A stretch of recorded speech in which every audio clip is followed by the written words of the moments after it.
Big boss Telugu 9 రెండో రోజు drama over duty, వేడి వాదనలు మరియు ఇంటి పనులపై అధికార పోరాటాలతో నిండిపోయింది. రోజు ఉత్సాహంగా ప్రారంభమైంది. కాంటెస్టెంట్స్ అందరూ ఎనర్జీటిక్ డాన్స్ చేస్తూ ఎంజాయ్ చేశారు. కానీ తర్వతే బిగ్ బాస్ అందరికీ గుర్తు చేశాడు, ప్రధాన ఇంటి హక్కులు కామనర్స్, ఓనర్స్, సెలబ్రిటీలు, టెనెంట్స్ మాత్రం వారికి అప్పగించిన పనులు చేయాల్సిందే అని. తర్వాత ఓనర్స్ పనులను మళ్లీ కేటాయించారు. కళ్యాణ్, ఆశా సైని చేసిన బాత్రూమ్ క్లీనింగ్ను మెచ్చుకున్నారు. హరీష్, జబర్దస్త్ ఇమ్మాన్యుయేల్ మరియు స్వస్తి వర్మకు హౌస్ క్లీనింగ్ డ్యూటీ ఇచ్చాడు.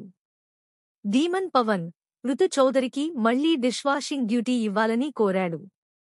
దమ్ము శ్రీజ, రాము రాథోడ్కి వాషింగ్, డ్రైయింగ్, ఐరనింగ్ పనులను అప్పగించింది. ప్రియ శెట్టి మాత్రం కుకింగ్ డ్యూటీని సంజనా గల్రానికి బదులు భారణి శంకర్ మరియు తనుజా పుట్టస్వామికి ఇచ్చింది. అసలు డ్రామా అప్పుడే మొదలైంది.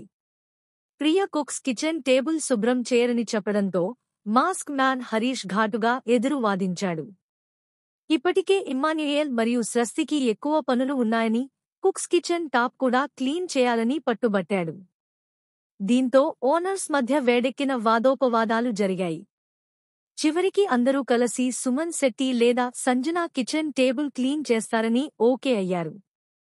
కాని అప్పటికీ బిగ్ బాస్ మళ్లీ కఠినంగా ఆదేశించాడు, టెనెంట్స్ ఇంటి బయటకు వెళ్లాలని, అలాగే ఓనర్స్ వారికి తిండి ఇవ్వకూడదని. అన్ని వంటకాలను స్టోర్ రూంలో పెట్టమని చెప్పాడు.